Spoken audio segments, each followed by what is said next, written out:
Now the crowd's filing in here tonight, and hopefully for a non-conference game early in the year, we'll have a nice bunch here. Our Northland Ford starting goaltenders tonight. Making his collegiate debut from Stockholm, Sweden, is Emil Zetterqvist for St. Lawrence. Well, the Saints head coach Mark Morris throwing him in the deep end. He said, you know, this kid's going to learn what college hockey is about in a quick moment, because the Gophers will be coming, and they'll be skating away from their netminder Matt Robson, who has been alternating a bit with Eric Shearhorn the last couple of weekends. Coach Motzko trying to see who's going to take the proverbial bull by the horns. And at long last, the 8th game of the year is underway. Yes, the 8th regular season game. We're already into mid-November. Crazy schedule, but from here on out, it's all business. And 6 home games in a row before the Christmas break. Matt Robson turns it back up. Just underway. Gophers split up their Big Ten opener in Wisconsin last weekend. They have lost 4 of their last 5. The first shot on goal comes at 45 seconds. And that will stop play. Meanwhile, Bob Motzko in his first season behind the bench at Minnesota, just riding the storm out early in the season here. Not even so much a storm as strange rippled waters as the season takes a while to get going. And there's Mark Morris in his 3rd season behind the bench at St. Lawrence. Here's a drive through a thick screen, but right on to Robson. I talked with Coach Mark Morris before the game, and it was interesting to hear how he's been handling the number of freshmen that he's employed. And really, if you take freshman and sophomore, he only has 2 upperclassmen suiting up for his team, and it's much about education, teaching, and trying to get this group through this year. And in a year or two, Doug, he's going to have a team that's not only experienced, it's going to start to be quite competitive. Now the Golden Gophers, Darian Romanko. Here's Romanko, the current Iron Man in the maroon and gold. The puck carried away to neutral ice, and it's Ryan Garvey. 7 points in 33 games last year, filched by Minnesota. St. Lawrence is changing on the fly. Here come the Gophers. Hut drive right on. And Tyler Sheehy, the Minnesota captain, launches a rising rope onto Zetterqvist to stop the play early. Zetterqvist out on the top of his goal crease there, challenging, a good sign for the Saints. And also nice to see Tyler Sheehy skating. When he uses his speed, he backs defenders in. He did a nice job there. Scott Reedy. Minnesota was very strong on faceoffs in Madison last weekend. It should only get better with Scott Reedy back in the lineup after a brief hiatus with an injury. Phillips steps out of the check. Now Reedy gathers it in. Pestered as it comes to neutral. Ranta stood up and off it. And that bounds away, and let's go down to Katie. Yeah, guys, tonight's Sanford Health injury report shines on forward Scott Reedy, as been previously mentioned. The sophomore returns to the ice after suffering an upper ankle sprain in late October against North Dakota, missing 5 games. He has 2 assists in his 3 games he's played this season and should add some extra depth to the front end for the Gophers, guys. Reedy, who spent 2 years with the U.S. National Development Team, too, to hone his skills, and he sure did. Now Sampo Ranta flings it away. Brandon McManus for Minnesota. Ranta down to help him on the inboards is checked by Jeff Clark for St. Lawrence. Sampo Ranta from Finland is there. Draft pick of the Colorado Avalanche. They all pile along the wing boards, jabbed by McManus. And to the line, kept alive by Minnesota. Here's Nanny right in front of the net for McManus, and just ticked away. A great idea, though. Brandon McManus just jammed up a bit there as he was receiving that puck on his backhand. Nanny did a nice job of being a touch patient, letting that lane open up as McManus was able to beat his player from the corner back to the front of the net. Picked off by Tyler Nanny. 5th round draft pick of the Rangers. He flings it low. Here's Dylan Wolf from Victoria, Minnesota. Out on the West Exurbs, if I may. They bound along low. Jack Ramsey got a piece of it, kept alive by Denman. A shot blocked. Here's Garrett Waite, number 14. Into the corner it goes now to Ramsey. Seen a lot of action in 36 games in each of his last 2 seasons for Minnesota. Sadik is there. It trickles away. Retrieved by Ryan Norman. He rips it low. Minnesota needs a change. Gophers doing that on the fly now as St. Louis gallops away. Denman, who did not dress the first 3 games of the year but has seen regular action. Out to Walker. That's broken up, changing the defense as the play comes down low. Bouncing puck right in front. Point blank drive by Brent Gates Jr. That all created with the speed of Sammy Walker. Gates again got another shot. Pulled away now by Ryan Garvey. In comes St. Lawrence. Garvey's shot was deflected off his blade by Robbie Stucker, number 3, who piles in there and gets very good support instantly from Rem Pitlick. Stucker pulls the puck away. Here's Southers. His shot angled away. Keenan Southers, who scored the Saints' only goal at Mercyhurst, has it again. Fans on the puck. Southers, number 27, turned away by Sammy Walker for Minnesota, and they'll chase it as Minnesota changes. Gophers need to tighten things up. Sloppy play in their defensive zone, and real fortunate that the Saints didn't have a few more quality scoring opportunities that they fanned on or either over stick handled. Otherwise, Robson would have been tested with a couple of good ones. Now here come the St. Lawrence Saints. 2 Gophers out manning 1 Saint on the puck, but it comes to St. Lawrence. Hustling over is Laidley. Mike Laidley is there, wheels around and looks. Jams it over to Cameron White, who shoots one. A deck level drive turned away by Robson. Sheehy with a lift, batted loose, and White is there. White came to St. Lawrence midseason last year. Was that onside? Here's a drive right on, and it hits Robson and flings away. Tap free, give and go. Minnesota on the fly. Here come the Gophers. Now 4-on-2, quickly developing, and they nearly got the center for Tyler Sheehy. Novak really faked that drop pass, got the defenseman to bite, but the contra defenseman in the middle maintained a good stick position in that lane. This puck pulled away by the St. Lawrence Saints. Ederer lets go a hard wrister. Now it's Dylan Wolf. Big physical defenseman. A shot by Ederer turned high and away. And that will stop play with 14:22 to go in the first period.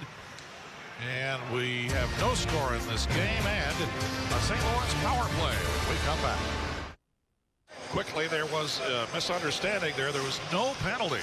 So play will go on even strength. So face-off to the right of Robson will allow yet another opportunity for the Saints to apply pressure, outshooting the Gophers by 5, 7-2 for each team respectively. And the Gophers, Doug, far sloppier than I think Coach Motzko would prefer after having a spirited effort against Wisconsin. Novak there, nudged off the puck, pulled away by Ederer. A shot skimming and skipping, and Ederer's there. Turned out by Minnesota. Captain Tyler Sheehy lays it out and on the tape now to Romanko. Darian Romanko lathers it on, and Zetterquist makes the deck level stop. Romanko put on a line with a couple of goal scores in Novak and Sheehy after playing much of his career in the fourth line. It's been all about providing size and a little bit of weight to this line and being able to bring the puck to that center area, drive the net, push players back. And you see the stat total there, not somebody to expect to square off with Novak and Sheehy, but Coach Motzko liked their look in practice. Still no score in the early game. Ryan Garvey rips one down low. Here's a blast on the fly by Gisevich. And Gisevich again puts a frozen rope down onto Matt Robson, the Gopher junior goaltender, a member of the preseason watch list for the Mike Richter Award, which is Division I Goalie of the Year. The Saints continue to bring the puck at Robson, and they pick up that loose puck a second time, bringing it at Matt Robson after a big collision that Tyler Nanny was involved in. Then he took a shot right off. It looked like the left ankle area. Robson stopped 30 in the 3-2 win at Madison last Friday. Minnesota split down there, lost a tough one late on Saturday. Now it's the Gophers' Matt Denman, the freshman from Prior Lake. This one drizzles down into the St. Lawrence zone, caught up with by Zach Risto, former captain of Benilde St. Margaret's. A mounder for Denman. Minnesota comes out. Ramsey leading, Nanny with the puck. Here is Nanny. Checked and decked by Cameron White in the corner. A good hit by White, just flippered away from the blue paint by Emil Zetterquist. And that's lifted in. And we'll have an icing call here on St. Lawrence. It was Jack Ramsey who held that red line, drawing the icing call. And in the month of November, with the Movember movement, Jack Ramsey is the champion without question, not only in college hockey, possibly in pro as well. I'll tell you what. He's got a beaut. First team. Very solid effort by the young man. It's like at state tournament time where the guys go for the crazy haircuts. Pitlick fires. Nice deflection away, but Pitlick had a good sell on it with a good head beat. Open across ice. Here's a shot in the crowd by Reedy, but no. Pitlick is there. Minnesota keeps it alive. Clayton Phillips. What a good player he is. Here is Schumacher for St. Lawrence. They try to just bash it out of the zone, but that hangs it up too long, and a hand pass is called. And with 12:22 to go in a still scoreless first period, we'll stop here. There's a look at Cade Kleekel from Golden Valley. Kleekel on Mark Morris's list of favorites, I'm sure. An all-state player, a leading scorer at Benilde during their undefeated season, what, 3 years ago?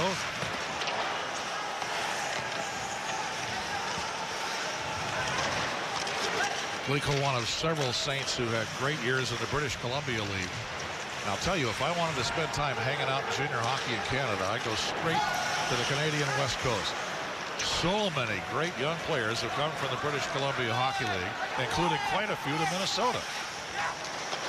How the world has turned, that certainly didn't used to be the case, did it?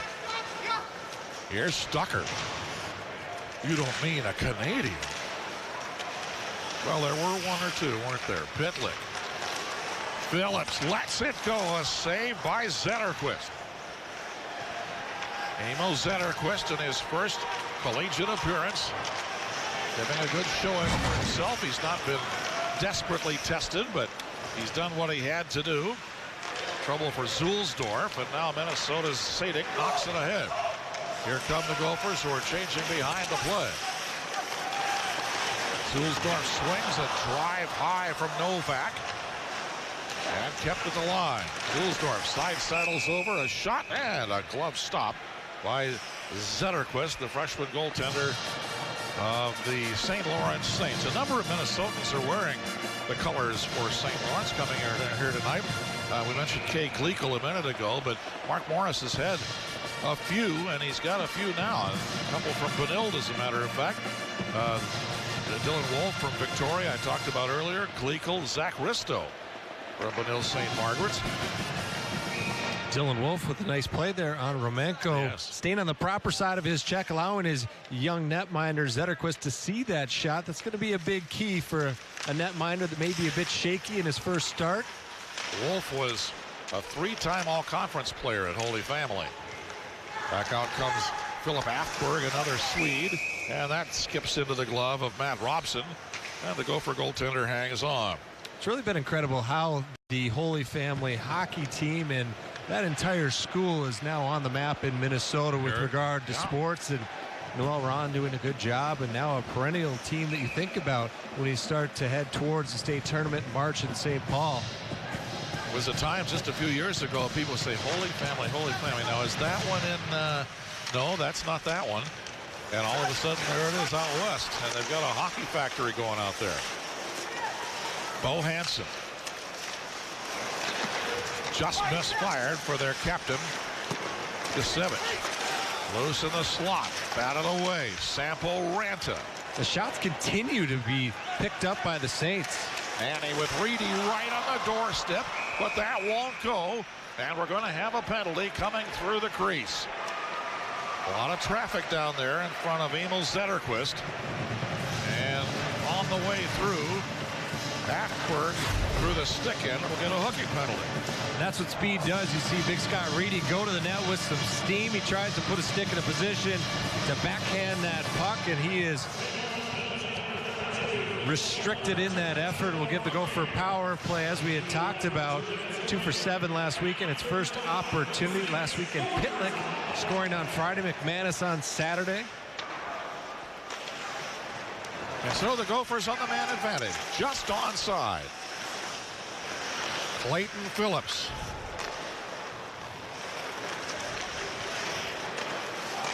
And the power play sets up, patiently taking their time. Pitlick is there. There's a fine line between taking your time and taking too much time. And the Saints actually outnumbering the Gophers in front of the net. They're able to create that turnover and clear the zone. He does a little reverse move into the middle. Saints do a nice job of not only clogging it up, but winning the numbers battle there. That's something that can't happen when you're on a power play. 1:15 left in the Minnesota power play. A nice play at the line. Kept it alive. Phillips was out there. Has it back. A blast right on by Gates. And a nice stop by Zetterquist. How about Sheehy's patience and visions there to see Brent Gates against the grain passing that puck. A lot of players assuming he was going to continue down the left side. And so out comes Clayton Phillips. But the pass misfires, and so the Gophers will have to go all the way back to their own end now on something you never want to see, which is an icing call on your power play. Let's take a look at that pass against the grain that was able to be one-timed by Captain Brent Gates. He talked about a few things you don't want on the power play. Icings and offsides. And I can't tell you which are tougher for a coach. I would say the offsides. The icings with the stretch passes will happen. The offsides, just clear lack of focus and discipline. And always come at the worst moment when you've just got a good hit of steam coming and you outnumber the other team by at least one. 37 seconds in the power play. Here's Sammy Walker. Walker still holding. Walker drops it. Here comes the power play to tighten. Walker now and Ranta, the lone man high, will wheel. Sampo Ranta. And it just misfired on the way to Tyler Nanny. The Saints doing a nice job rotating, collapsing back down, clogging up that center ice area in front of their young netminder, and the Gophers' attention to detail lacking caffeination so far in this game. Speaking of stretch pass, well, now we'll go down to the other end, and there's Tyler Nanny. And Motzko's little brief look there. Quite telling in what the veteran coach thinks about that power play that, just a couple of hours ago as we were doing our preparation with him, talking glowingly about how the power play has been performing so well. And now the last 8 seconds of the Minnesota man advantage. Maybe one more rush. Reedy leading Ranta. Here's Ranta. One to shoot. Power play over. One shot on goal on it. Ranta shoots, and that's blocked. And that was an opportunity, Doug, where there was a 2-on-1 if there would have been a rebound available, but the Saints able to tip that puck away from their freshman netminder. Scott Reedy with a nice bit of stick work to pull the puck away, but it goes back to St. Lawrence anyway. Cole Hansen, a sophomore from Boise. This is the type of game, though, the Gophers don't want to play. Slowing the pace down, that's only going to favor the Saints. The Gophers should try to put them in a position where they're uncomfortable, not only with the speed, but the width of the ice, because there's a lot of places to make mistakes. Garrett Waite selling that pass and then taking the shot himself. 3-on-3 it'll be. But the drop pass to Schumacher doesn't go. Schumacher from Bismarck, North Dakota.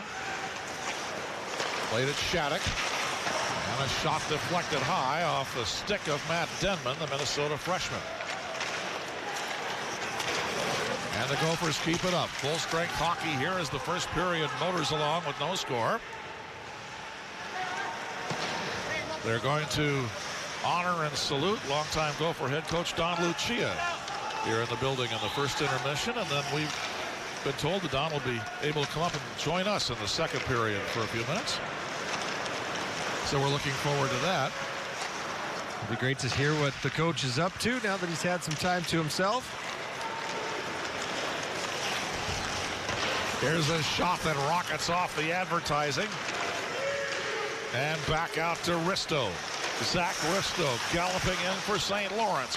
Wheels, looks, off a skate, pulled free by Stucker. And the Gophers 2-on-1 down low, waiting and waited too long. Novak was looking for the pass. Here's a shot right on and a save by Zetterquist.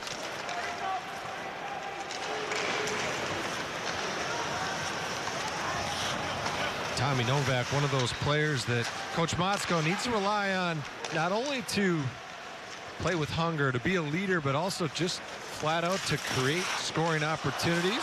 Boy, the Gophers are getting their lead forwards wide open on the lip of the goal crease. Play after play, rush after rush. In that case, it was Rem Pitlick.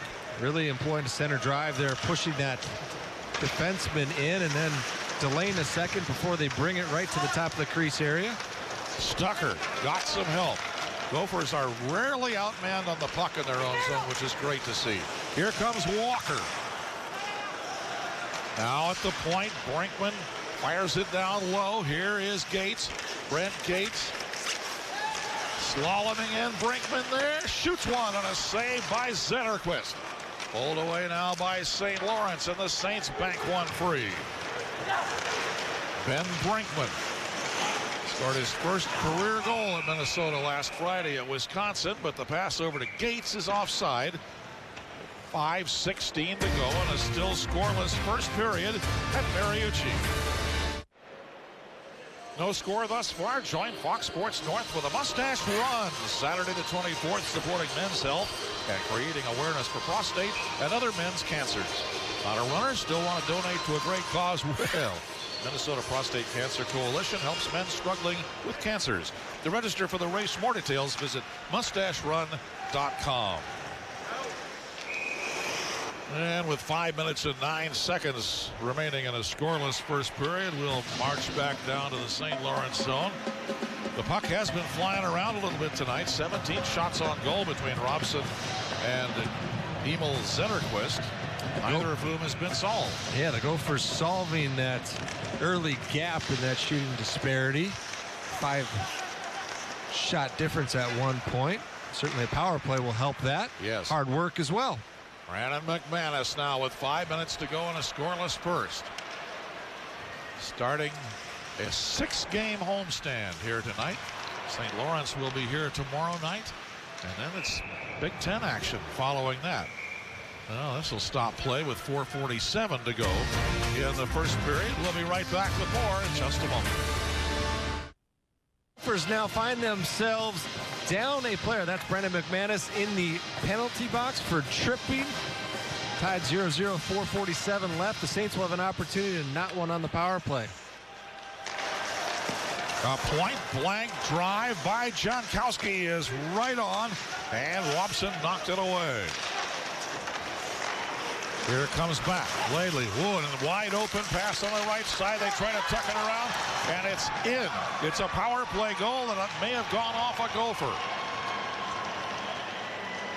St. Lawrence draws first blood on the power play at 15:31. This will be interesting to look at. Here we go. Tremendous patience shown after the puck was moved out wide along the goal line here as the puck is brought back against an outstretched Matt Robson's. Look at that. Wonderful dexterity, and Gilmore, nice clean shot. In every way, shape, or form on the doorstep there, has 4x6 to punch that in. From our vantage point, it looked like it might have gone in off a Minnesota player, but clearly no way. That's Alex Gilmore, and a nice clean shot. Gilmore from Ederer and Ladley on the power play for St. Lawrence. And now St. Lawrence has the early lead. Minnesota again. Nanny hit the deck.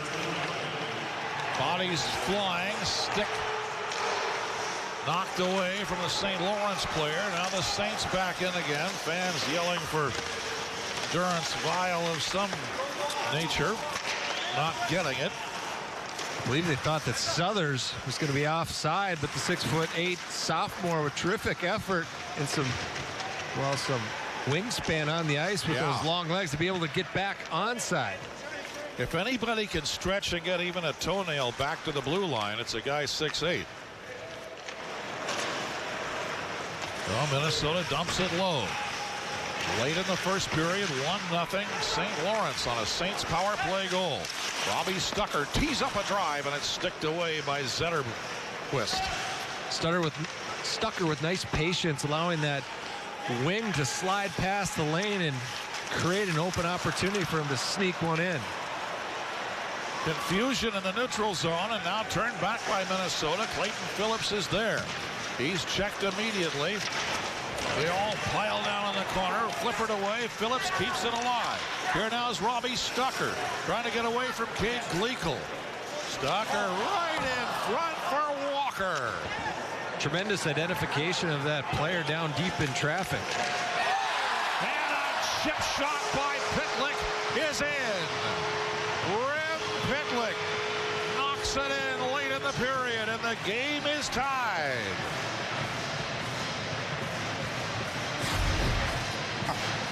Rem Pitlick, who scored last Friday on the power play. Well, it kind of looks like a power play goal. He's posted up with no one around him, but that's really because of the terrific vision by Brent Gates Jr. rolling up, continuing to move his feet. That drew the defense up and in a position to protect the middle, and he was able to expose a lane that was open.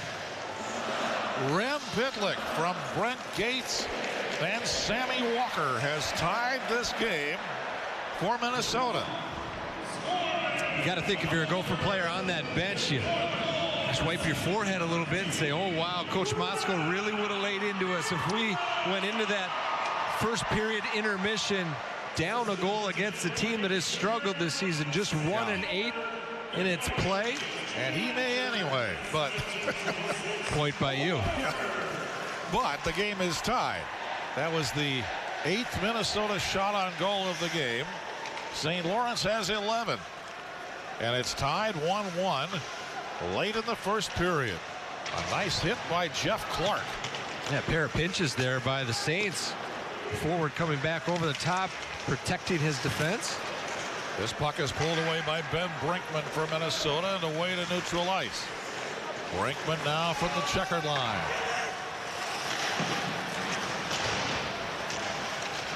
Womanko hauling over.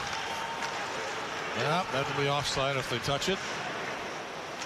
Now everybody at neutral, and now it's going to be frozen up anyway, with 96 ticks of the clock remaining in period 1.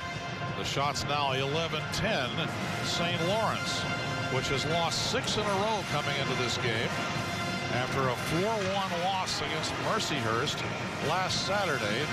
Overall, the Saints are 1-8. They started last season 1-7-1. Their only win was against the Bucky Badgers. Everyone in Minnesota smiles to that, don't they? Gophers, of course, split down in Madison last weekend. Farewell to the capital city of Wisconsin for the year. Here's a winding blast by Clayton Phillips. Bodies pile on. Zetterquist spread through the crossbar for a minute. Boy, that puck just sat there and died. What a screwy looking thing that was. Last minute of the period, McIntyre down there for St. Lawrence. Filched by Brannon McManus. Loose puck and McManus again. Just kisses it ahead to Scott Reedy. Now Reedy slaloms in. Carried to the corner by Sampo Ranta. And a shot comes through, sticked away by Emil Zetterquist. A tip in, turned back out now by Sadik. Here now is Jack Sadik for Minnesota. Minnesota Wild property, got around Athberg, the checker. And Sadik finally taken down by Gasevich in the corner. In comes Gates to help. And Gator knocks it away. Right through the paint. Down goes Pitlick. Fans bellowing for a penalty there, but nothing called. That's the type of effort Coach Motzko would like to see on every loose puck. Pitlick on the wrong side of the player to create offense, gets there. Gates, but look out. Here's Brinkman. Forced high, a drive by Sadik, and that's blocked as time expires. Oh, all the action action swirling as the clock expires. How will the second period be? Coming up in our first intermission, Katie Emmer will be joined down by Scott Reedy. We'll also take a look back at Gopher great Paul Martin, who retired from the NHL earlier this week.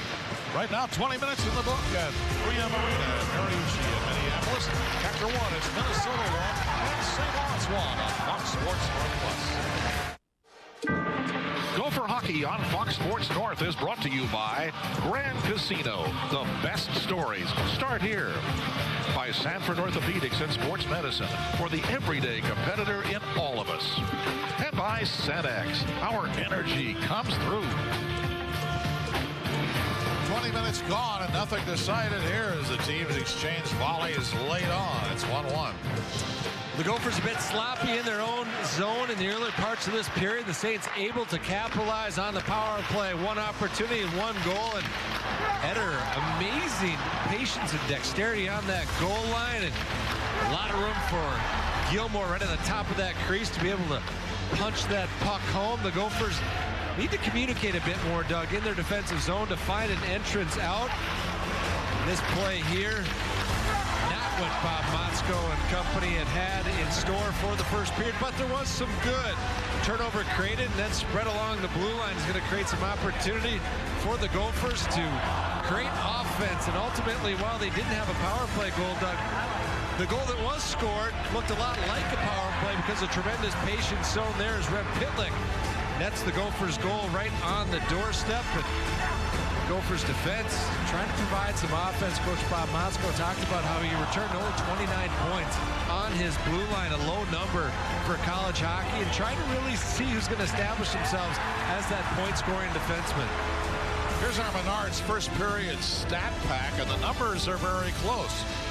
Nobody's really pulled away, with the exception of the odd man rushes, which Minnesota's had a few. And Ben was talking in the first period about how the Gophers want to crank up that speed and keep it going. St. Lawrence, on the other hand, was doing a pretty good job earlier, at least, of throttling it and slowing things down. We go to the second of a 1-1 game. And a nice crowd in here tonight, and everybody's bouncing and behaving. And, of course, it is early. The second period is coming. It's a 1-1 game. There's the lamplighter for Minnesota, Rem Pitlick, who's been doing it.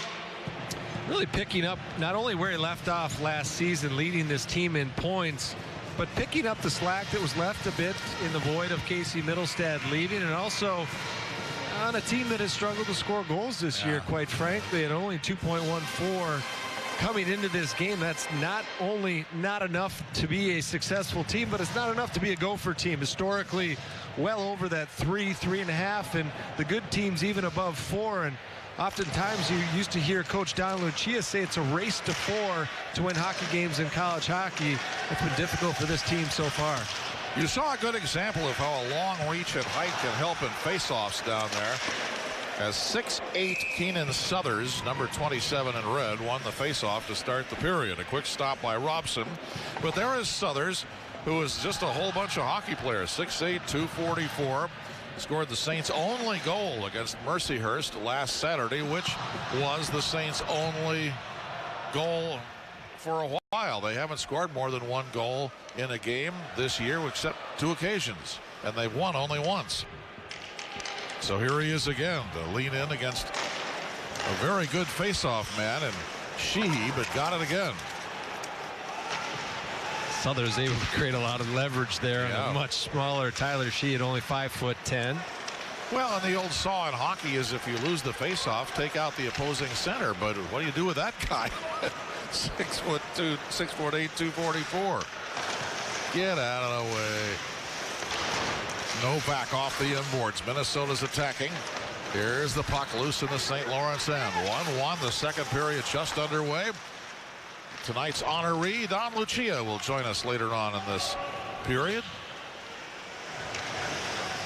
Well, 21 minutes into this hockey game, the freshman goaltender Zetterquist, a question mark coming in, and so far I would say, Doug, he's played quite well. He's challenged the puck. He hasn't made any glaring mistakes, any over commitments to angles. Here comes St. Lawrence now. Jankowski leads the way. Stick clear. The puck drizzles the length of the ice. Over comes Zetterquist to sling it free. Now low, it's Walker. And it pops away. A chop by Stucker. The puck on the end boards. Pitlick stapled against the glass by Dylan Wolf. Minnesota keeps up the pressure. This is Sammy Walker. Pitlick guns it up to the line now to Stucker. He pulls the trigger. Lots of traffic down there in front of Emil Zenderquist, but no damage done. Stucker. The long ranger off the skate of Dylan Wolf. Minnesota attacks. Pitlick swings in a drive. And this one is picked out of the slot by Dylan Wolf from Victoria, but not for long. Puck filched by Phillips. And a long drive over the line. Here's Brent Gates driving to the wing. An ill-advised center. I think he was trying to force it through to Walker, but no, and it's 2-on-2 the other way. And a drive and the rebound, and a tremendous stop by Robson. It was a 2-on-1 for a couple of steps anyway. And Robson makes a great save. And take a look where Caden Pickering is. When he comes into screen right here, he was actually ahead of a player, stayed back. Stucker backs in, wanting to protect the strong side of the net, and that rebound laid in a wonderful place. Matt Robson showing all sorts of not only range, but athletic ability. Still 1-1 very early in the second period in Minneapolis. Great to have you with us wherever you may be watching throughout North America tonight. Here's the tap away, and out come the St. Lawrence Saints. Mike Laidley, former top prospect award winner in the Ontario Hockey Association, pulled away by Minnesota, and the Golden Gophers gallop through the logo. Here they come for Ranta. Turn, but a sweep by Schumacher pulled it away. And back and forth, they volley and thunder here early in the middle period. Sampo Ranta eases it all the way low. Cameron White is there. Came in from the Ottawa Junior Senators midseason last year to Canton, New York. This is McManus. And in the corner for Minnesota, Reedy. They bang along the boards down there. Mike Schumacher pulled away by Reedy, really pestered by Cameron White, and it goes right on the lip of the goal crease. And a little tap there by Alex Gilmore, trying to keep it alive. Now they try to shift gears. Here comes Brinkman, but the whistle blows just as he catches up to the puck. And we're going to have, I think, maybe we're going to have offsetting penalties here. I think we are. And this is going to be a unique call. Can't wait to see the replay on this. The ref adamant and very on top of his decision making, and that both players were going to the penalty box. And let's have you be the judge. Risto and Sadik. And I believe he's going to give him some sort of embellishment unsportsmanlike, and Sadik's going to get a trip slash hack and a whack penalty.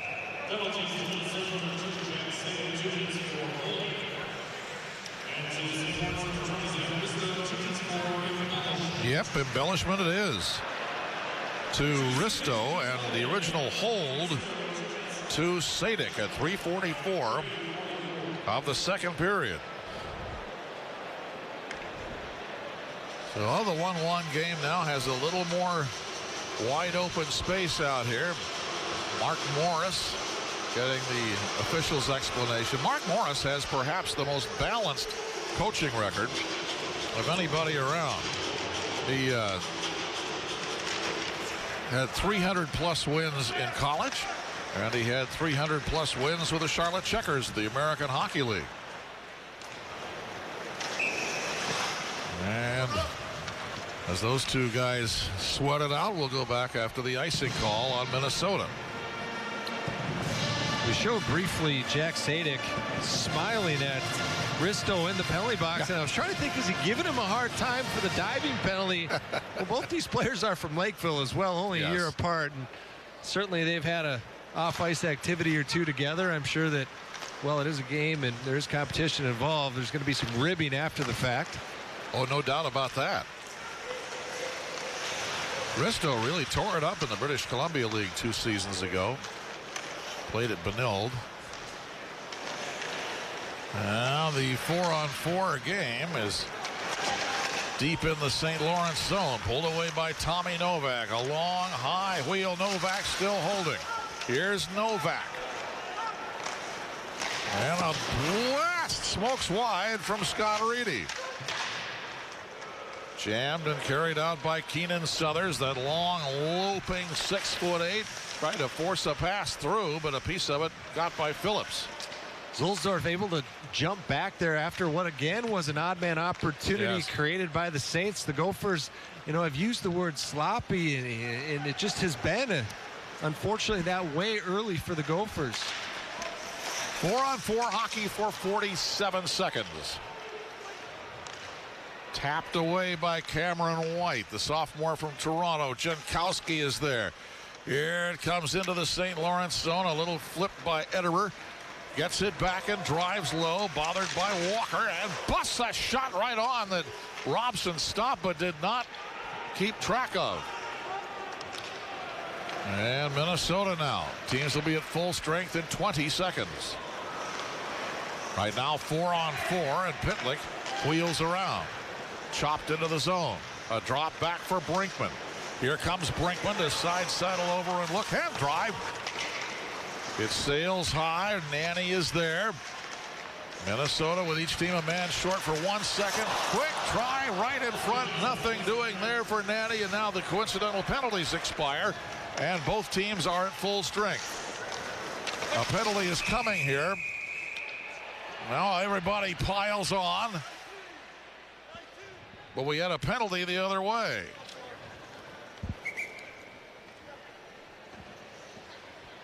Net flying off the standard down there. With 14:05 to go in a 1-1 second period. The hook. It's 1-1 in the second period, and there's tonight's honoree. That happened a few minutes ago in the first intermission, but now up with us, longtime Gophers and very successful Gophers head coach Don Lucia. Great to see you and great to have you with us. Thanks for coming up. How you doing? You know what? I'm great. It's a different view from up here, that's for sure. We're never wrong up here. No, the game looks so easy up here. No, I want to know why everybody was criticizing us all the time. Just wait till you see the power play. It looks like there's a sea of ice out there, and how you can't see the lanes from this angle. It's hard to believe on ice level. The motion far different. They got the lefty over here again this year too, don't they? That's right. We talked about that at length with Casey Middlestad, and you were giving me a hard time in the play and saying, no, that's a good play. That's how he's gonna, be able to move the puck offensively. That's where he likes to be. So hopefully they can start scoring some goals here. Well, the Minnesota power play is going the wrong direction temporarily. And we'll start it back. Well, it was a nice ceremony in the first intermission. He got a great round of applause and a nice 19 jersey for 19 incredible seasons behind the bench here. Here's Pitlick now for Minnesota. Or Phillips, rather. Turns the power play loose down low. 93 seconds to go on the man advantage. Pitlick busts it over. Here they come with a deflection by Zetterquist. Pitlick from the hash. Drive in, Zetterquist save, rebound to Gates. Zetterquist got a piece of it, and it's out of there. That's the luck they're getting this year, isn't it, right there? Well, how about freshman goaltender just stepping up? I mean, Zetterquist having a pretty terrific night in what would be, pressure-packed game for him. Gates and Pitlick bring the power play down. It's halfway over. Phillips, here's Pitlick looking, shooting. And Ranta will keep it alive. There's a fun young guy to watch. Sampo Ranta. Pitlick is there. Shooting. Blocked.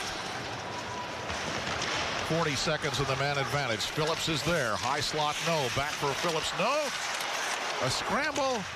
And just at the line, offside. Oh, it looked like that was in. Very, very close call. The fans are not happy about it. One of the things I think people may not get is how difficult it is early in the season to get special teams on track. Power play particularly, it seems like. Well, I think the big thing is when you have a new coaching staff coming in, I mean, it takes a while to get a feel for the players, who should play with who, what guys can and cannot do, and I think that's part of the process, especially with their early schedule this year, having to play a couple exhibition games early. Now, these recruits, these freshmen that are in here are your guys. I mean, these are guys who sat with their moms and their dads in their home. What have you liked that you've seen out of the freshmen in particular? Well, I think they have a lot of skill. There's no doubt about that. Well, let's see. Big save right here. What did I tell you? You know a thing or two. Yeah, I know Robson. No, you know, it's going to be fun for me for the number of years here because, you know, with the way recruiting is, you're so far out that, I mean, there'll be kids coming in here for the next 3 or 4 years you're a part of. But, you know, every year it gets a little bit easier. But, you know, good kids, good families that they come from. And, you know, Bob's going to get this thing going. There's no doubt. I think they have some really good players coming next year that they've got on the line. And it's just going to be a matter of time. That's a pretty good resume right there. And that's very much abbreviated. But it's been a 19-year career here, 19-season career. And before that at Colorado College, and before that at Alaska Fairbanks, and assistant coach up in Alaska as well. What's ahead? Have you decided? Well, I'm trying to finish off with some fundraising. I feel really good that we got the locker room done downstairs. Now Our project is the weight room, because we got to get that up to snuff so we can get the facilities the best we possibly can. So 25 to 27 lockers are sold in our main locker to our alums. We've got great. 2 more of those. Then we'll move on to the change lockers. So guys have been pretty receptive about that. And, you know, I think that's the one thing you always try to do, leave things a little bit better. And you know, you look at the timing, 19 years. I was turning 60. There's always a speculation how much longer you're going to be there. It starts to affect recruiting. And 31 years for me, that was enough. It was somebody else's turn. And you know, Bob's going to do a great job here with the program. He was a big part of it for the 4 years in the early 2000s. A grandparent. Tonight I'm at the game. Tomorrow morning I'm going to the football game. Tomorrow night I'm babysitting with my wife, the 3 grandchildren. Are you getting paid for that? No, that's pro bono? That's pro bono. And then Sunday we have everybody come over for our Thanksgiving. So enjoying having some weekends off. But I've been to, you know, all the home games so far, the main games, and I'll continue to do that. And I just feel really fortunate. I feel part of the program, and I wanted that. And, you know, certainly with Bob and Mark and everybody here, that they've made me feel welcome. You talked about how Bob was a big part of the program when you were here with him, and he was an assistant coach. What has the communication been like? Because you're friends. You know, exchanged a lot of knowledge throughout the years, and certainly it'd be valuable for him to lean on you, and you probably want to help him. Yeah, and there has been that. I know that Bob's a guy that we talk weekly, you know, for the last 10 years, and so he's remained a really good friend. You know, when I knew that, you know, this may not be, that was probably going to be my last year, you know, early in the year, I just, you know, kind of gave him a little bit of a heads up. Hey, you know, think about it. If you do have any interest, you know, it wasn't going to be my decision who they hired, but, you know, he was somebody I knew that they would talk to, and obviously had good things to say about the program. Bob's an outstanding recruiter.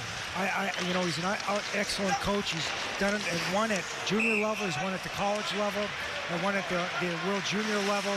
And I don't think there's a better recruiter than Bob. You know, he likes to recruit, and he'll do a great job. Here's a nice memory for you. This is #1, the national championship, 2002 and 3. Yeah, that was an unbelievable memory. I'll tell you what, that you know, we lost in '96 to Michigan in overtime. To come back and win it, it just meant so much being at the St. Paul Civic Center. And that's by far the greatest highlight for my coaching career.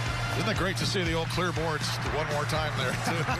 One last time. You know, but I'll tell you what, when you got Johnny Pohl and Jordan Leopold, Paul Martin, those guys, you know, it's easy to be a smart coach.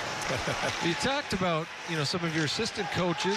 Well, now you've graduated some. They're not only head coaches, they're influential head coaches. Grant Potolny doing well, Big Ten or WCHA Coach of the Year. Talk about what it means to see not just players go to the National Hockey League, which is easy to talk about, but coaches have very successful careers. Well, and they have their dreams too, and you want to try to help them and move them along and give them more responsibility. Grant's a great example. He was hired because of, you know, he was a tremendous leader.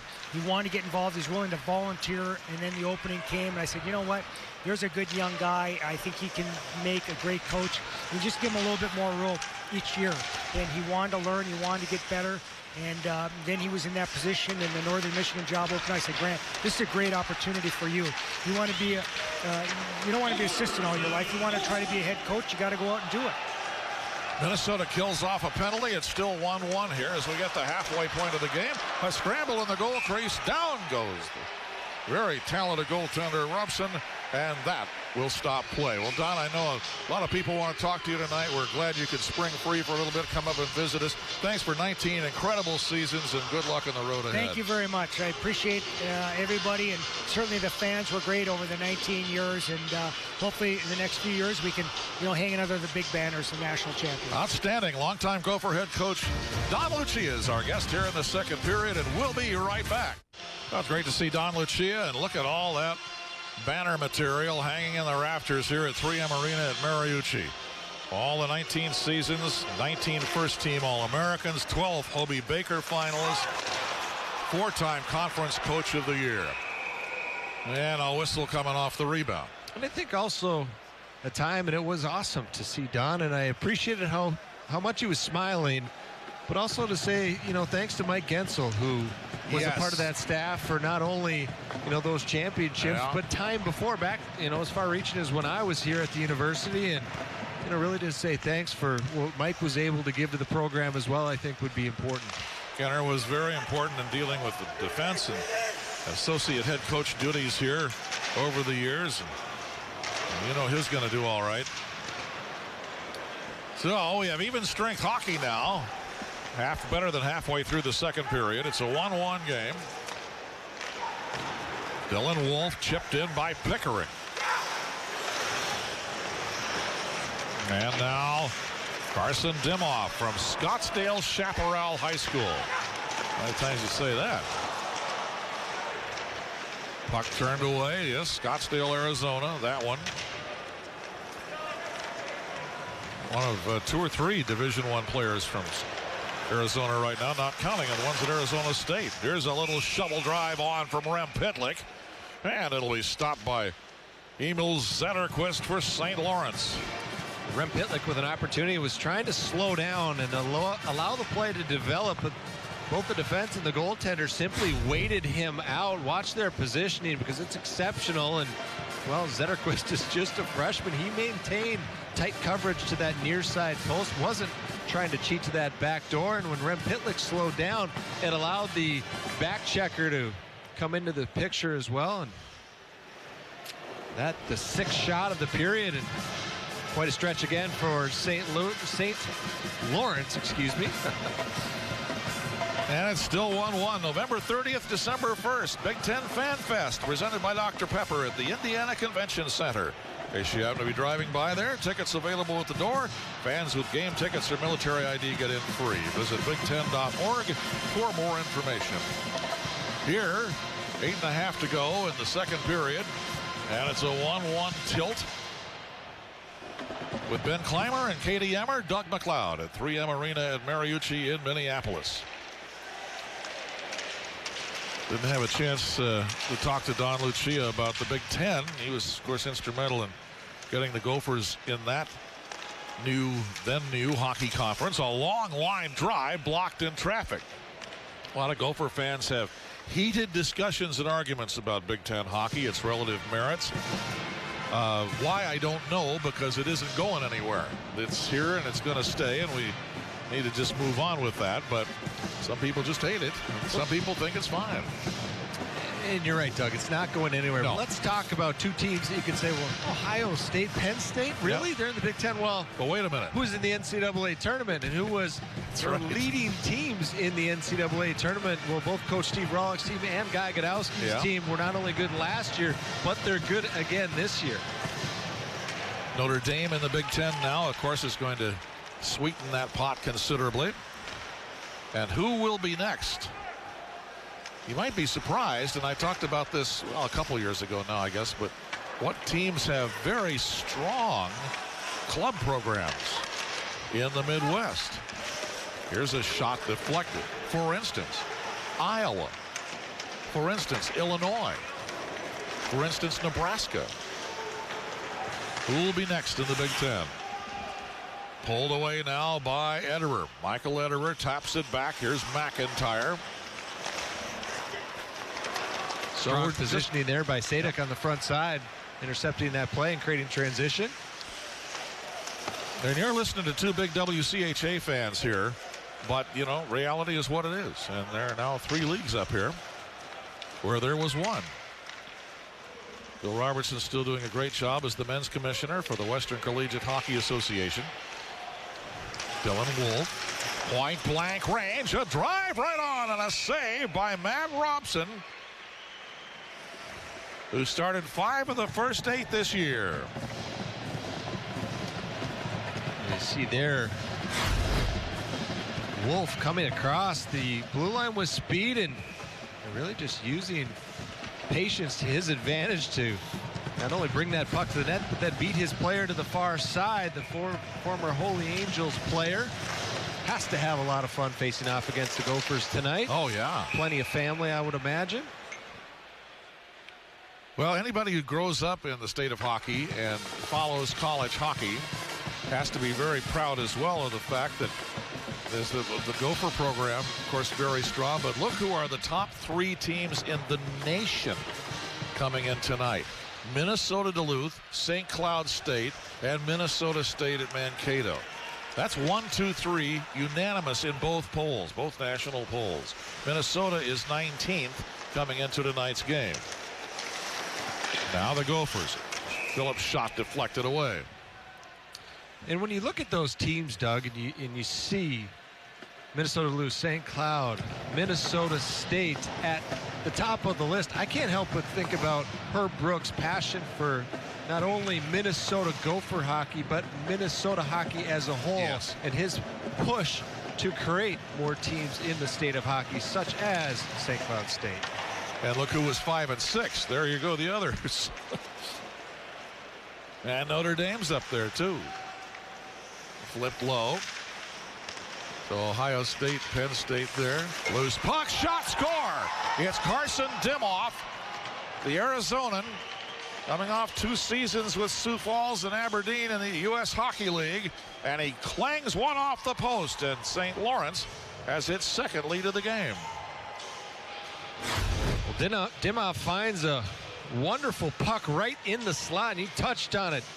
Just goes bar down with a beauty right there from the high slot. A turnover that the Gophers would have hoped to avoid, and Matt Robson was stuck on his goal crease as that puck quickly moved from back to his right out into the slot area. Dimoff from McGean and Laidley, giving the Saints another 1-goal lead at 13:22 of the 2nd period. 2-1 St. Lawrence. Minnesota has not led in this game. The Saints now have their 2nd lead. The Gophers tied it on Rem Pitlick's marker late in the 1st period. A scramble in the goal crease. Everybody piles in. But the puck did not squirt through. Here's the goal again. Take another look at what the netminder Robson was unable to stop there. Is Dimoff.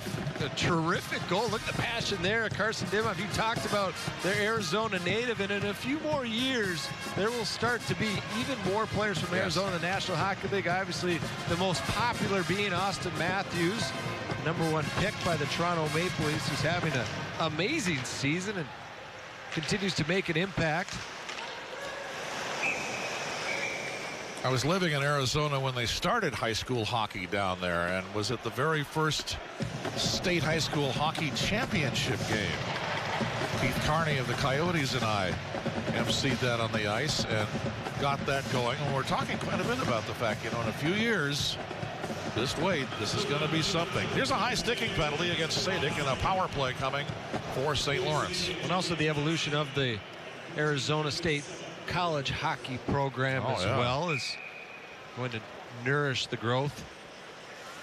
Arizona State will be here in this very building for the last 2 games of the regular season.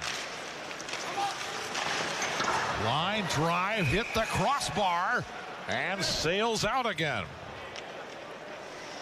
Again, it's Sadik for high sticking at 13:57, the Minnesota penalty.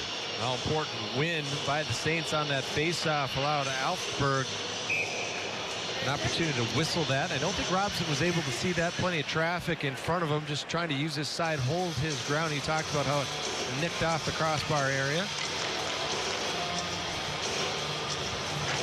Sheehy impatiently slapping the ice, wanted the puck dropped.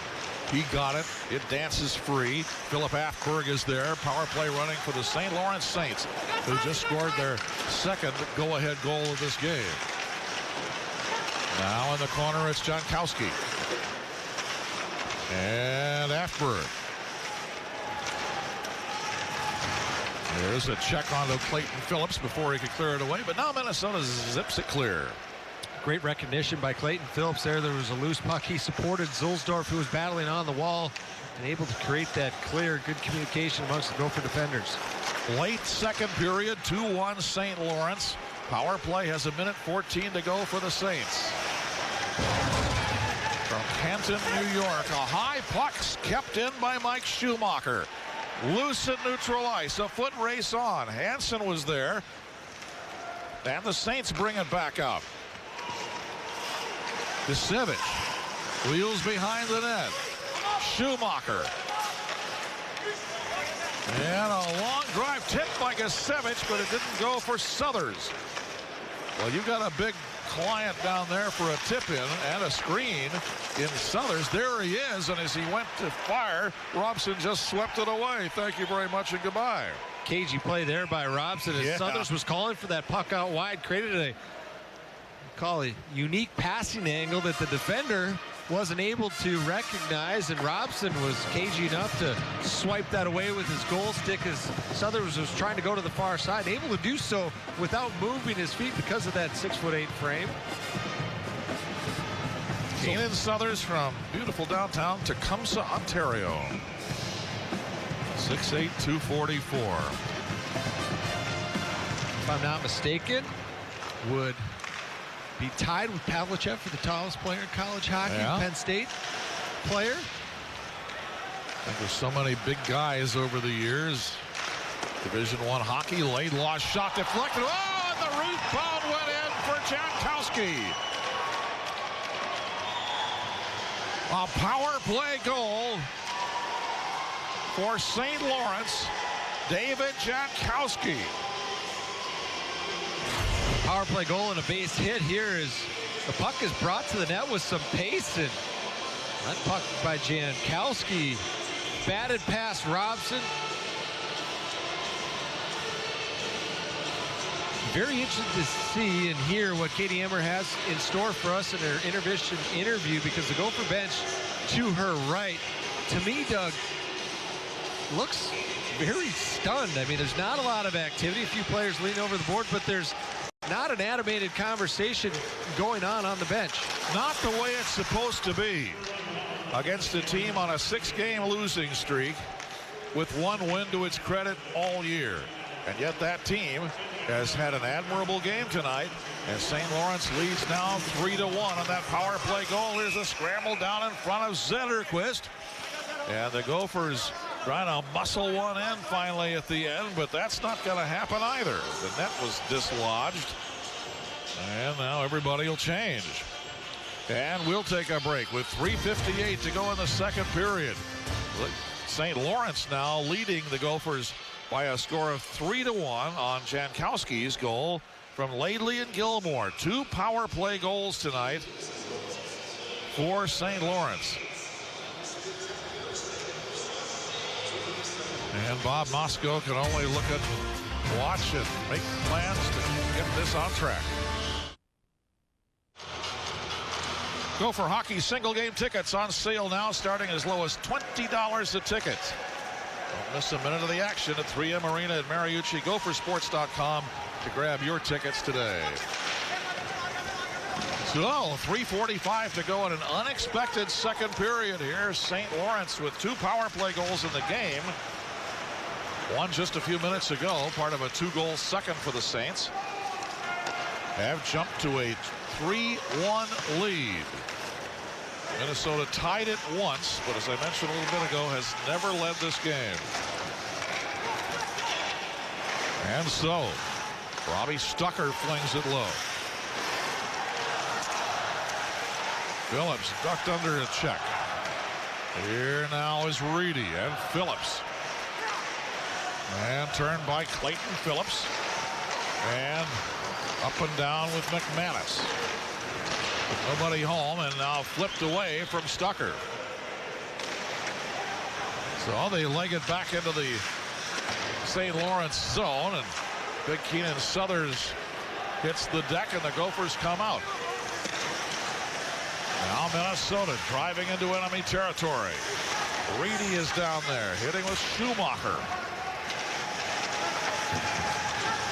Everybody piling on. Ramsey taken down, back up again. Jack Ramsey is there, ratchets the puck away. Now Ryan Norman fired it off the side of the net. Norman is there. Penalty coming on Cameron White. Now it's the Gophers. Denman, delayed penalty. Robson on the bench. 6-on-5 on the delayed penalty for Minnesota. Here's Novak. And again, as long as they touch the puck, they can keep it going here. Novak threaded it through. A drive, and a wrister comes high and wide. Nice little dump pass, shoveling it into Ryan Norman's shooting area. Player who had a game-winning goal on Friday against Wisconsin. You see there the motion by the official. A cross check to Cameron White on Ryan Norman right there. Yet Norman wins that puck battle. Still brings it to the net. An all-important power play here for the Gophers with 1:50 left. They're obviously trailing by a pair of goals. And well, one goal would go a long way to avoid two things. Yeah. Well, most simply a 2-goal deficit, but a Bob Motzko tongue lashing would be something I would expect in the intermission break.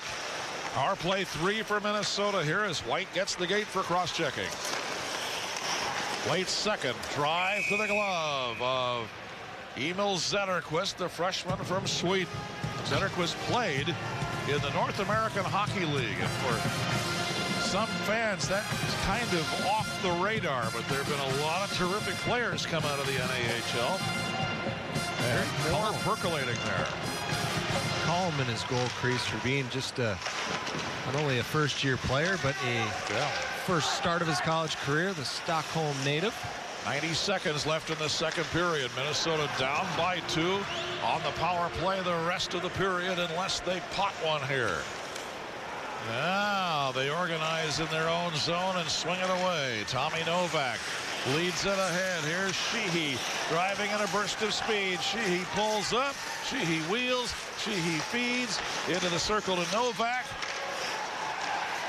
And back to Pitlick. Power play running from Minnesota. Pitlick is there. Last minute of the second period. Phillips keeps it alive. Pitlick there. Now it's Novak. Shot. And the shot by Pitlick just missed the mark wide. Novak. They swing it away. Here is Tommy Novak on the power play for Minnesota, trying to force it into Brent Gates. Didn't get there. And St. Lawrence clears. Saints do a nice job packing it in that slot area, making it difficult for the Gophers to create cross-box passes. A chance on the power play to McLaughlin, but no. And it's turned back out again. Right there, you saw Zetterquist come out of his goal crease with some authority to change that angle to try to give himself an opportunity. And only a 6'1" frame. The further you come out of your goal crease here, the larger you will be in that shooting angle.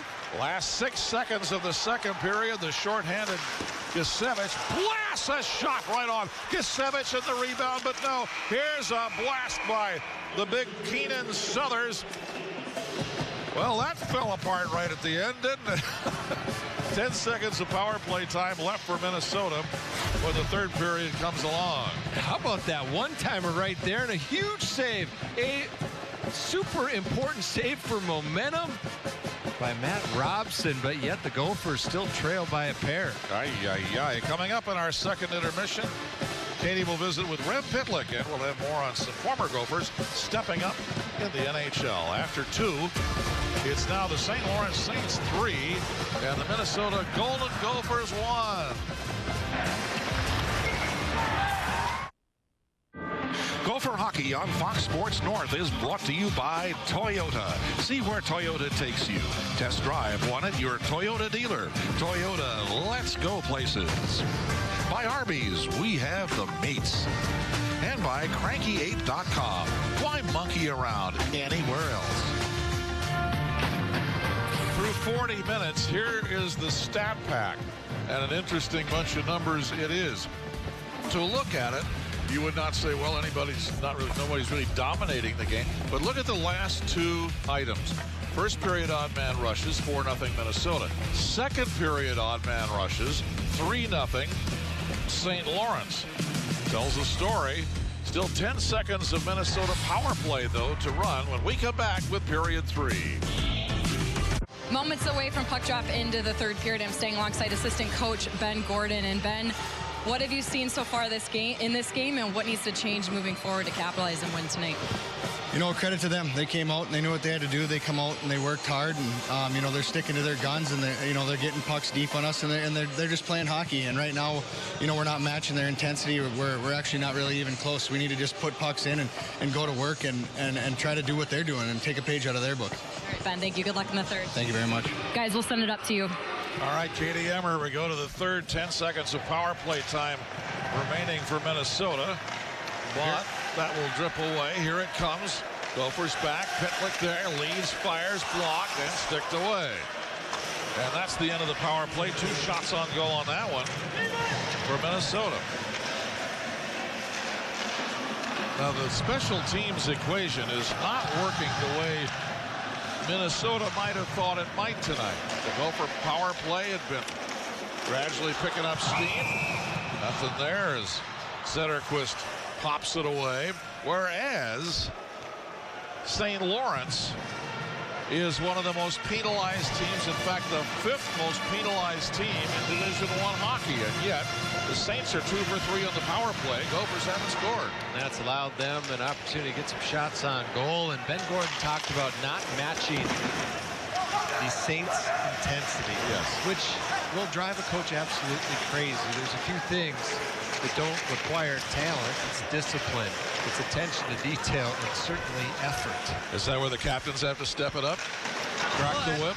I think, you know, there has to be someone that stands up. But it doesn't necessarily have to be a captain. It would certainly, you know, be nice, but it's not fair to point just the finger at, say, Tyler Sheehy, Brent Gates, because there are other players who, you know, say in the defensive zone, say Jack Stadick, the Gophers unfortunately are defending more than they're having the puck offensively, so it might be an opportunity for somebody like Jack Stadick, Ryan Zollstorff to step up with a big hit. Let's just say, we know Tyler Nanny likes to play the body. Yep. That might be, you know, really how you could see the Gophers respond. Well, and many times in many games at many levels, we've seen where one hit can turn a game around. When I think about, you know, former Gopher Eric Rasmussen, and when I came in as a freshman, he was a sophomore, and I remember what my mom said to me at the end of the year when he turned pro, also to the Buffalo Sabres. My mom said, I'm happy that he's leaving school because he was so strong out there. He's going to hurt somebody. I mean, that was just the nature of it for Eric, and he would change a game with his physical play. Here behind the net is Pickering for St. Lawrence. They fence along the wing boards. Flippered away by Waite. Out comes Minnesota, 3-on-4. They're now trying to get a change going back there. Puck will trickle away. No, the puck just sits there and go for ice now. Alex Gilmore, 17, finally got it for St. Lawrence, but not for long. Now Minnesota has the puck. Here it comes along the end boards, ripped away by Matt Denman. Out come the Golden Gophers now to swing it into St. Lawrence ice. Early third period, 3-1 St. Lawrence the score. And a long puck. Cade Gleekel chasing low. Gleekel along with Risto and Wolf playing their first collegiate home games in Minnesota.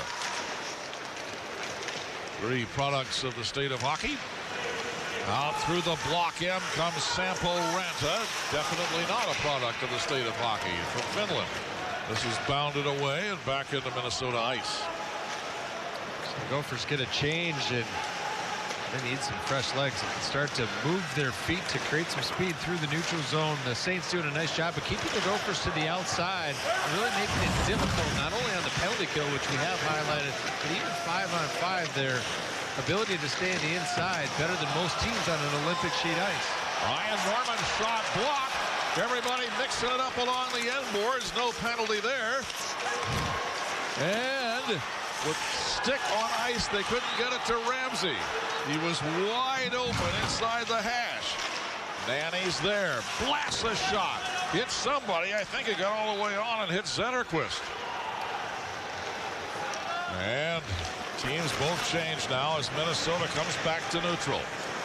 Bob Motzko reunited a fourth line that was successful last weekend in Madison. He said it in fact was the team that had the most score, or the line that had the most scoring opportunities. They led in the differential because they just simply worked hard. That was Romenko, Ryan Norman, and Jack Ramsey. Schumacher now swings it down low. Off the end boards, trouble here. The puck turned away and now a race back into St. Lawrence ice. No penalty back there. And Gates turns it back for Minnesota. Here's Sadik. Cutting and shooting and a deflection away by Zetterquist. This is Cameron White. And that's up and out of play. Well, there's not only some body checking, but some stick checking going on. Have a look. And the Gophers fortunate there. Romenko just rips that stick out that was caught up in Clark's helmet, face mask. Gosh, that's going to leave a mark. That could indeed.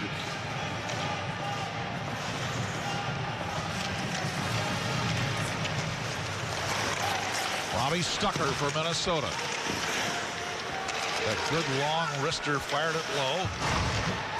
Send it low, go to work on it. Pulled away. Here is Sheehy. Captain Tyler Sheehy wheels around. Sheehy there, sticks her up in front of the goal crease, however. And we're going to have a high sticking penalty on what's going to be on Garrett Waite. Oh, and the fans thought Waite got it handed to him. I thought we were going to have coincidentals like we did earlier in the game. The way that the official was motioning, and you see right in the slot area, that's where the confrontation is going to happen. It was that, well, there was two cross checks up there high, so Waite got a pass seemingly on the first one and rung up for the second one. And I think Bob Motzko's issue was that there were two participants that were jousting awfully high. But it's Garrett Waite who goes for high sticking at 4:34 of the third period. Saints power play with an opportunity to continue its success here with a pair of goals so far. 2 for 3 on the man advantage for St. Lawrence tonight. This is a team that was outscored 30-12 in its 7 games coming into this game tonight. As I mentioned, scored more than 1 goal only twice this year and lost one of those. Got a first period goal tonight. That's unusual. They were outscored 11-2 in the first coming into tonight's game. Now locked up at neutral, Darian Romenko in his 100th consecutive Golden Gopher game. He just muscles that puck with strength and determination out of the zone and allows a full change for the Gophers in a 200-foot free skate for the Saints. Hansen brings it down. Power play running for St. Lawrence, and the Gophers gun it the length of the ice.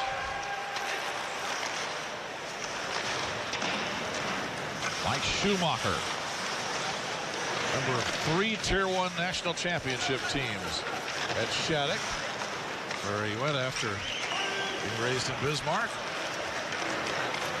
Away now comes Schumacher. Through neutral to Big Southers. Keenan Southers, open man. Gleekle fires. Save. Rebound. Kick save by Robson.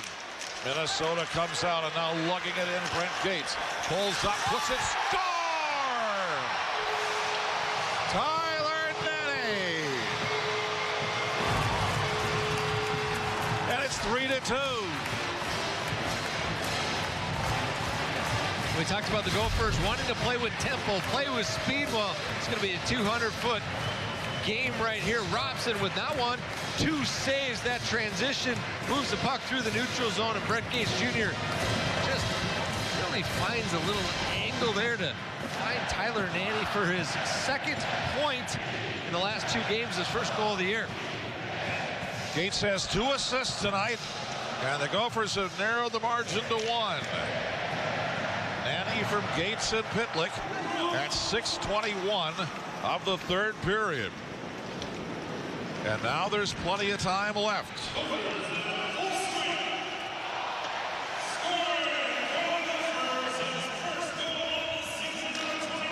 That was a shorthanded goal for Tyler Nanny. And the play streams back into Minnesota's ice, but not for long. 2 years in a row, Gopher defensemen have shorthanded goals. Sam Rossini with the shorthanded goal for his first college goal. Reedy threads it over to McManus. In it goes. Sampa shoots, and it almost went in on the short side, but down goes Zetterquist to hang on to that one. 12:55 to go. It's a 1-goal game now. Tyler Nanny narrows the margin to 1 with a shorty. It's 3-2 St. Lawrence. Plenty of 3rd period left to go on a night that we'll talk about when we have a chance here, but we're right on the 20th anniversary of the time when Minnesota retired the jersey of, not even arguably, not even maybe, its greatest player. Talk about that when you have a chance. Don't joke about it's great if you're hung in the rafters. Jersey's hung in the rafters and you're not in it. There's a shot blocked, turned back out by Michael Ederer for St. Lawrence. The Saints lead has been cut to 1. Here's Ederer, 2-on-1 down low. McIntyre is there. He's piled into by Robbie Stucker for the Golden Gophers. Phillips helping. Again, the Gophers outmanning the opposition to the puck in their own zone. And good to see. Gates shoots off the skate of Bo Hansen. Look at that long sweep by Keenan Suthers. 2-on-1 break the other way, but no. St. Lawrence attacking now. Ryan Garvey. That's Stucker, number 3 for Minnesota. And this is zinged back the length of the ice. Ryan Garvey ripped away. Shoveled back by Suthers. Gophers Tyler Nanny holding the wood down there. Tough young guy who likes to play the body. And now has a shorthanded goal to put his team in striking distance. Novak swings over the line. A blast by Nanny. And smoke was trailing out of that, at least figuratively, as it sailed on to Emil Zetterquist. And the freshman up to the task. Nanny leans into this one. Watch his positioning. See how far he's out. Skate area of his goal equipment in the blue paint, but the rest of his knees and his upper torso out challenging that shot. A confident positioning. Denman fires, deflected behind the net. It's Norman for Minnesota. Emil Zetterquist, the freshman, Sweden, in his first college hockey appearance in this country. They fence in the neutral zone. Piling in went Romanko. A chase for this one. Denman, number 5 for Minnesota, to his partner Jack Sadek.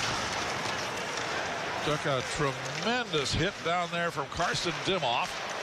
Over the line they go. Ramsey deking. Puck swatted away now by Gilmore. Sadek. High fluttering puck. Romanko turning, but not free by White. Sadek for the Golden Gophers. Both teams changing.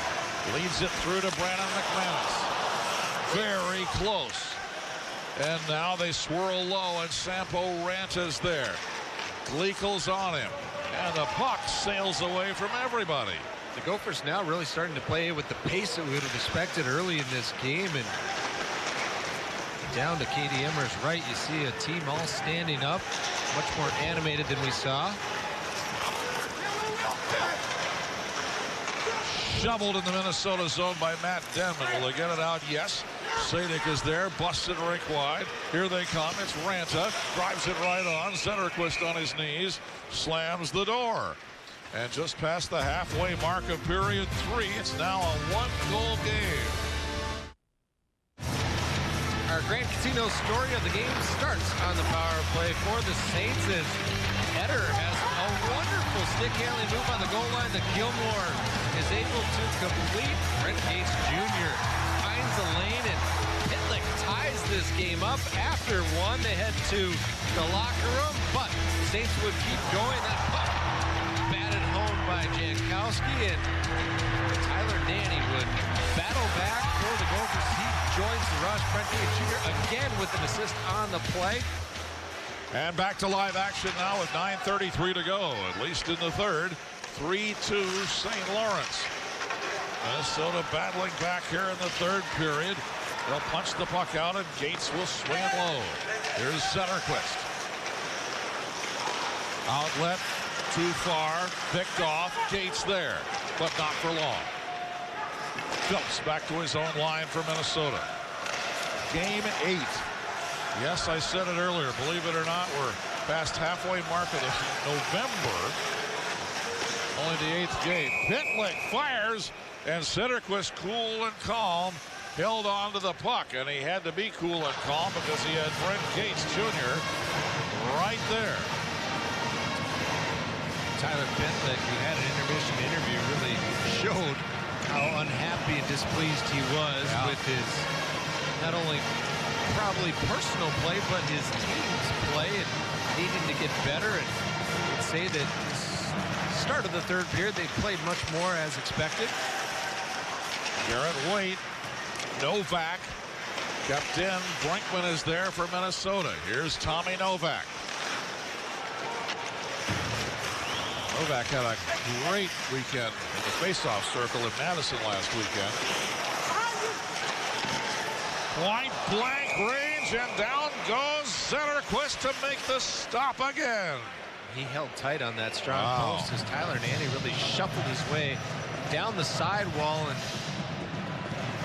take a close peek here as he opens up all to Sidney Crosby and tries to thread that into Tommy Novak. And Ben Gordon talked about the fact they need to match intensity. I would say right now they have achieved, matched, and possibly surpassed intensity of the Saints. Tyler Nanny wraps it low. Now Gasevich to the line, swept at by Brinkman. He kept it in for the moment. A mad scramble. The puck's still alive in the St. Lawrence zone. Norman was down after it. They pile in, and now it dances free. And Ben Brinkman, the freshman from Edina, just recently scored his first Gopher goal. Pulls it away. And into the St. Lawrence end. Crashing check down there by Norman. There's a great look at it from our Fox Sports North Plus crew.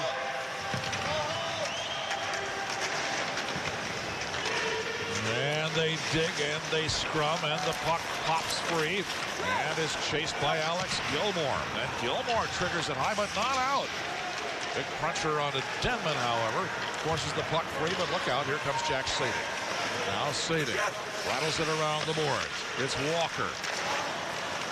And filched and turned back by Cade Gleekle. He's hit and the puck drizzles in. Sadek deking. Takes the hit. In comes Denman to take the puck. Whoop, look out. Here's a chance for St. Lawrence on a drive by McIntyre. Big stop by Robson. If that goes in with just a tick over 7 minutes to go, it's bad news for Minnesota. However, Robson slams the door. St. Lawrence has the puck in its own zone, and Bo Hansen knocks it ahead and ices the puck. And we'll march it down for the faceoff. Cub Family 4-packs are on sale right now. Get 4 tickets, 4 hot dogs, 4 popcorns, 4 sodas, and $5 off a $50 spend at Cub. All for as low as $90 a package. It's a great deal. And I mentioned there are no bad seats in this building. Gophersports.com has all the details on your Cub Family 4-pack for an upcoming Golden Gopher home game. Now the puck in the Minnesota zone. A great little move by Scott Reedy. Gets it free. Calling for the puck, Stucker. And here they come. Drops it back. Ranta gliding, holding. Ranta shoots one, blocked in traffic. Pulled out of the slot. And away at the gallop comes Mike Laidley. 2-on-1 for St. Lawrence. He shoots one. And there's no rebound opportunity because Robson stopped it and turned it. Another critical save by Matt Robson to really preserve the momentum. The Gophers have worked so hard in this period to create. And the second one in just a matter of moments. Yeah. Under 6 minutes to go in regulation time. Tyler Nanny. He and Rem Pitlick have the Gopher goals tonight. Brent Gates has 2 assists. Walker and Pitlick have the other assists. So Rem Pitlick with a goal and an assist. Sailing deep. Brinkman is there. Southers kablam. Hello, 244 pounds and 6'8". And they'll have a face-off coming back the other way. 5:28 to go now in the third period. We talked about the odd man rushes. Let's take a look at the last one. You see Clayton Phillips there trying to identify. And fortunate that Matt Robson was able to direct that rebound into the corner because there would have been an opportunity. The defenseman committed to that shot. Shots on goal, as you see, are dead even. 35 apiece, a total of 70 shots on goal in this tilt. Reminder, these teams play again tomorrow night. Every Gopher game on TV somewhere this year. Tomorrow on Facebook. That's a new one. So look for it, find it, enjoy it. Oh, the whistle forces the face-off with 5 minutes, 4 seconds to go in regulation back in the Minnesota zone. Conference at the face-off circle here as you'll see Gates draw. Big Ten Conference play returns next weekend. We'll all be here for both the Friday and Saturday night games against the Michigan State Spartans. A rebuilding program that's turned out kind of dangerous. Gates. Now wheeling low. Brent Gates sweeps it high. Here is Sadik. Shoot, score! A tip on the way by Sammy Walker. And Brent Gates pulled that long-range trigger. And the Golden Gophers have tied this baby up.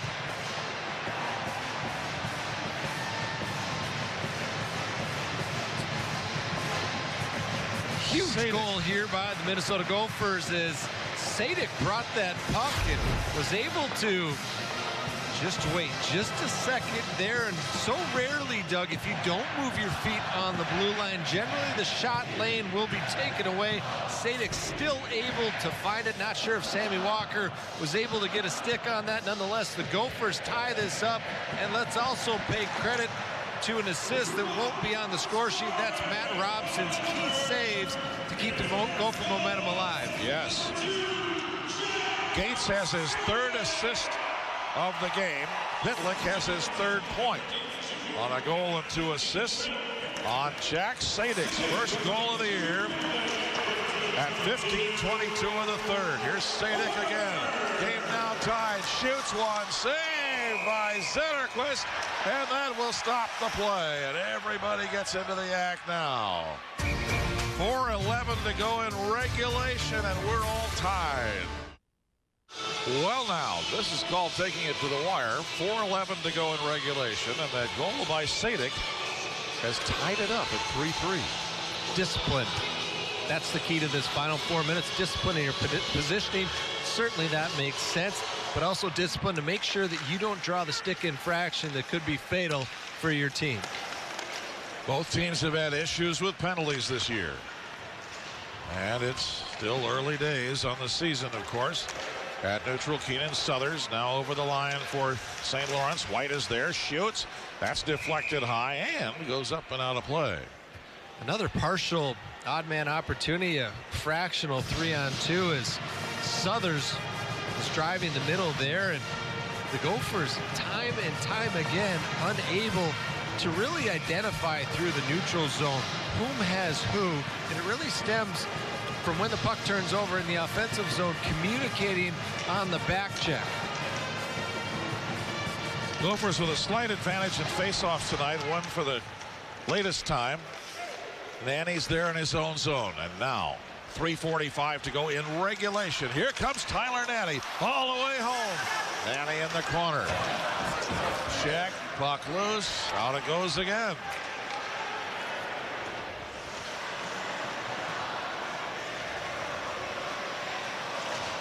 Now away in from his own zone, it's Zulsdorf. 3:22 to go in regulation. Nanny pops it out. And turned by Zetterquist. Here comes St. Lawrence. Chopped back deep along the wing boards. Ederer takes a big crashing check down there. The puck drizzles away. Brent Gates Jr. is there. Tips it back. Here comes Sadik and Gates. Under 3 minutes to go. Gates driving through, and the puck just got away. He had a lane there. Yes, he did. Found a way to get that puck through as well. And the one thing Brent Gates Jr. has done tonight that has made himself successful, he's used his feet, whether that's to draw defenders his way or to create opportunities for himself. Anytime he's had the puck, he and I would say Sammy Walker, two players that you see moving their feet. I would throw Ranta in there as well.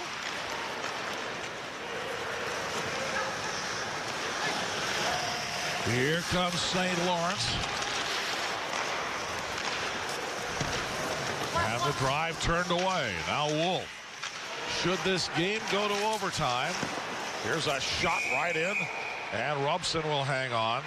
Non-conference games this year, except for certain in-season tournaments, conclude following a 5-on-5 overtime period. That's a 5-minute 5-on-5. The Big Ten has made some changes in OT, and we'll get to that when we get to Big Ten play, when we need to do it, because otherwise there's no point. 2:07 to go in regulation. So yes, there will be a bit of an overtime period unless somebody gets the hero goal here. Brinkman. Really dogged by Gusevich. And now it's McManus. Long dancing puck. Afberg turns it back for St. Lawrence. Garvey couldn't turn the other way. Picked away by Minnesota.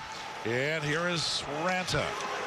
95 seconds left in regulation as the Gophers Ben Brinkman, the freshman from Edina, gallops through neutral ice, springs free. Here comes Brinkman driving home, shooting, and it just went behind the net. 1:21 to go in regulation time. Minnesota keeping up the pressure. Phillips for Ranta, forced high. Phillips zigged, but the puck zagged, and they go down to the corner. Brandon McManus driven low. Now the Gophers play the puck high for Reedy. Piled into there by Afberg, and it comes out of the zone. Last minute of play of regulation time. 3-3 game. How will this one end, and will there be a hero at the end with a goal? Shoveled away by Michael Ederer. Nice hip check on the cruise by Ryan Zulsdorf. 40 seconds to go in the third. High hanging puck sails out of play with 36.8 seconds left in regulation time. Always telling to see what lines come out in this final minute. Well, Bob Motzko goes with a makeshift line of upperclassmen and seniors. On the other side, Mark Morris has two upperclassmen. He goes with Michael Ederer's line, who is his lone senior. These teams did play each other a couple years ago, but other than that, they've rarely seen each other. This is only the 6th all-time meeting, and only the 2nd one here. It was a 2-2 tie at Appleton Arena in Canton in 2016. Before that, you have to go back to 1988 at the Frozen Four in Lake Placid. Ederer shooting, and a goes, and rope gloved down by Robson with 20.8 seconds to go. Take a peek here at this entrance into the zone at full speed. It looked offsides to me, but nonetheless, Robson still makes the save, and the Gophers are able to keep that shot from the Saints coming from a fairly steep angle. 20.8 seconds to go in the third period. 3-3 game. Minnesota won a big face-off in its own zone. Here's Zulsdorf. And chasing low, it's Philip Afberg. Now for Hansen. 5 seconds for. Long puck sails into Gopher ice. Filched down there by Zulsdorf. And we're going to overtime at 3M Arena at Mariucci in Minneapolis. 60 minutes of hockey in. It's Minnesota 3, St. Lawrence 3. And overtime is coming right up. Don't go anywhere. And so we go to overtime. Sudden death, 5 minutes only. Both teams at full strength. 3-3 game. Well, they say if you can't win the game, win the period, and then work on the game. And Minnesota did that, Ben. 2 big goals in the third. After what was a rather dismal first 40 minutes, the Gophers came out and played Minnesota hockey. There's no question about that. And Bob Motzko had, a stern talking to his team entering into this overtime period. So here we go with overtime. Minnesota 3, St. Lawrence 3. And shots dead even at 38. Walker's down in front of the net trying to get open. Here's Zulsdorf for the Golden Gophers. Both coaches mapping out plays during the very brief, little more than a minute break at the end of the third period. Gates swings it high. Zulsdorf. Here's Sadik shooting. Big screen. Big block. Puck loose. Gathered in. Here's Walker. Just keeps it alive in the zone. An alert move by Sadik to keep it in play. Now Ryan Pitlick for Minnesota. Zulsdorf shoots, and a quick developing screen down there in front of freshman goaltender Emil Zetterquist. But he saw the puck anyway and hangs on. And take a look here at the presence in front of the net in front of Zetterquist as Rem Pitlick spreads this across, and had there been a rebound, not one, and it wasn't Brent Gates Jr. the one that I would have been concerned with. It was Sammy Walker coming in from the weak side. Phillips, a long banker.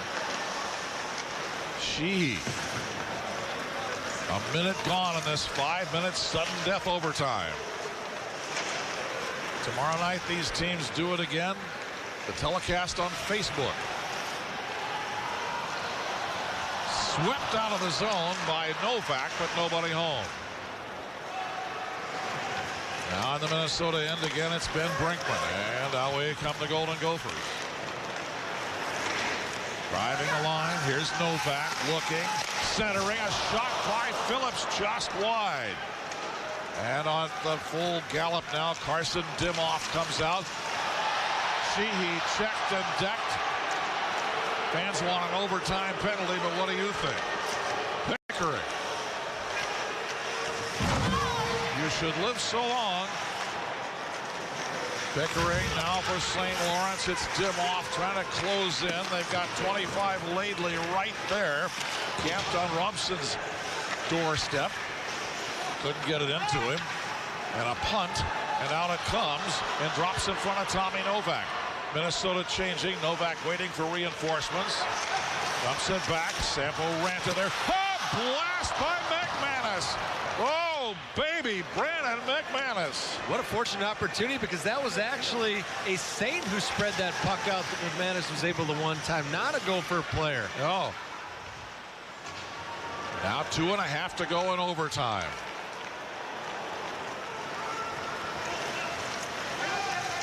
Minnesota having lost 4 of its last 5. St. Lawrence having lost 6 straight. A win would be huge for either program here. That's McManus taking the hip check down there. The puck cleared away by the Saints. 2:04 to go in OT. Ranta stops that rush in its tracks, and away comes Jack Sadik. Sadik, a 7th-round draft pick of the Wild, grinding along the boards down there. Ranta's there to help him. In comes Nanny to pull it away. He's checked and decked. Gisevich, the center, wide open shot, and it's a goal. It's Michael Ederer winning in overtime for St. Lawrence at 3:19 of the extra period, 4-3.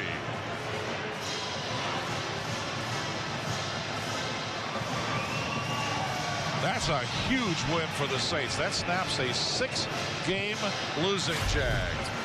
Watch here as Tyler Nanny has the puck, and the Saints create a turnover, and this puck is brought to the slot. The Gophers converge in that high slot, and the Saints, Janikowski has his head up, and that distribution was not only spot on, but it was quick. Ederer, our dangler on the power play goal, to begin the scoring for the Saints. Your overtime goal scorer. Jankowski and Gisevich get the assists on Michael Ederer's goal at 3:19 of the overtime period. And the St. Lawrence Saints have notched a huge road win tonight. And we'll see what happens here tomorrow. Stick around. We'll be right back with you in just a moment. 4-3 St. Lawrence in overtime is our final here tonight. The opening of this one here at Mariucci. Here's a secret. A great retirement isn't only about